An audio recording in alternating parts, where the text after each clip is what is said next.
Boy, I don't think there's probably a lot of coaches not happy with their seeds. I think you got to get the seeds. You should get the seeds you've earned throughout the year. I can tell you this, that I know that the seeding formula that they have for wrestling this year will change for next year. I know that the coaches are going to get together and we're going to make sure that happens, because you can't just go by a formula. I mean, there's a lot more to it. There's injuries. There's other things that have to be taken in consideration. And I won't get too in depth in the formula, but basically, if you have some bad losses, they don't hurt you at all, and that shouldn't be the case. So that'll get remedied for next year. But the seeds are the seeds, and there's nothing we can do about it now. When I saw Dylan Peters come out as a 9 seed, was I happy about that? No. The thing is he's going to have a chance to prove it, though. We'll see on Saturday night where he's at.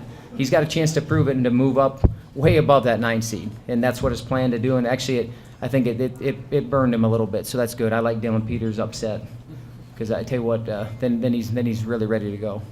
Cooper was 13.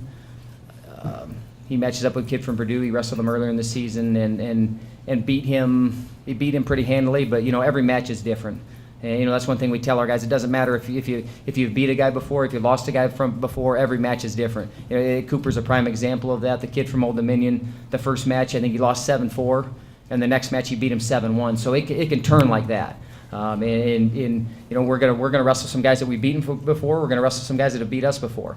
But we have to be ready to wrestle each and every time and worry about the match in front of us. And really, that's what our guys are doing. Basil have a pigtail against a kid from South Dakota State, so he'll be up right away. He'll be one of the first matches out on the floor.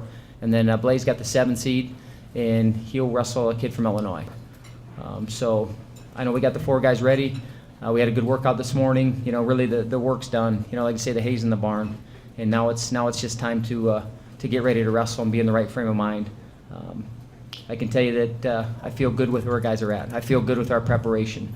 And a guy like Cooper last year, he told me a little bit, hey, I got a little bit worked up going into the Nationals. It got to me a little bit, and he competed that way a little. And he said he's ready this year. He said he's a year mature and everything's kind of in place now. So I'm excited to see the tournament that him and the other 3 guys are going to put together, because you can do a lot of damage with 4 guys. We took 4 guys 2 years ago to Des Moines, and I think we were 15th.